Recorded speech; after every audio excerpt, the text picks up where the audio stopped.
मुलींना दिली सरस्वतीची सावली, अशी ही थोर माऊली. सावित्रीबाई फुलेंच्या कार्याला सलाम पावलो पावली. आज तुम्ही मला ऐकू शकता. आपण सगळ्याजणी आता शाळेत जाऊ शकतो, कॉलेजमध्ये जाऊ शकतो आणि जगातलं कुठलंही ध्येय आपण साध्य करू शकतो. शिक्षणाच्या जोरावर आपण आकाशात सुद्धा झेप घेऊ शकतो. आणि हे सगळं आपण सगळ्या स्त्रियांसाठी शक्य होऊ शकलं ते फक्त सावित्रीबाई फुले यांच्यामुळे. 18व्या शतकात स्त्रियांना शाळेत जाणं हे पाप मानलं जायचं आणि त्या काळात सावित्रीबाई फुले यांनी जे केलं ते काही सामान्य नव्हतं.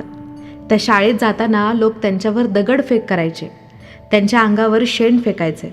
पण असं असूनही त्या आपल्या ध्येयापासून विचलित झाल्या नाहीत. आपल्या देशाच्या पहिल्या महिला शिक्षिका सावित्रीबाई फुले आणि ज्योतिराव फुले यांनी 1884 महिलांसाठी शाळा उघडली. आपण सगळ्यांना हे तर माहितीच आहे की सावित्रीबाई फुले यांनी त्या काळात इतके कष्ट घेतले, इतक्या यातना सहन केल्या आणि त्यामुळे आज प्रत्येक स्त्री शिकू शकते. पण त्यांनी जसं मुलींच्या शिक्षणासाठी काम केलं तसंच 1854 त्यांनी विधवा महिलांसाठी निवारा सुरू केलं होतं. त्यानंतर 1864 त्यांनी निराधार महिला, विधवा आणि अशी लहान मुलं ज्यांना त्यांच्या कुटुंबियांनी सोडून दिले त्यांना निवारागृहात जागा मिळवून दिली. त्या सगळ्यांना सावित्रीबाई फुले शिकवायच्या. त्या काळात दलित लोकांना साधं पिण्याचं पाणी सुद्धा उपलब्ध होत नव्हतं. सामान्य गावात जाण्यास त्यांना मनाई होती. अशा काळात सावित्रीबाई फुले आणि ज्योतिराव फुले यांनी एक विहीर खोदली जेणेकरून लोकांना सहज पाणी मिळेल. आणि पूर्ण समाजाने त्या काळात त्यांच्या या चालीला सुद्धा खूप जास्त विरोध केला.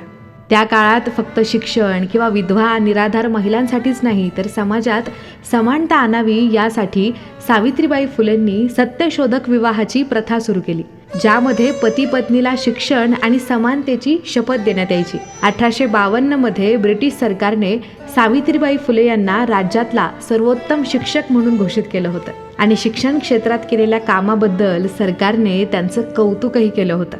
आज 3 जानेवारी सावित्रीबाई फुले यांचं जीवन आणि त्यांचं कार्य हे सामाजिक सुधारणा आणि महिला सक्षमीकरणासाठी प्रेरणास्रोत आहेत. शिक्षणापासून वंचित असलेल्या स्त्रियांसाठी समाजात शिक्षणाची ज्योत पेटवणाऱ्या क्रांतिज्योती सावित्रीबाई फुले यांच्या जयंतीनिमित्त MGM 90.8 FM कडून विनम्र अभिवादन.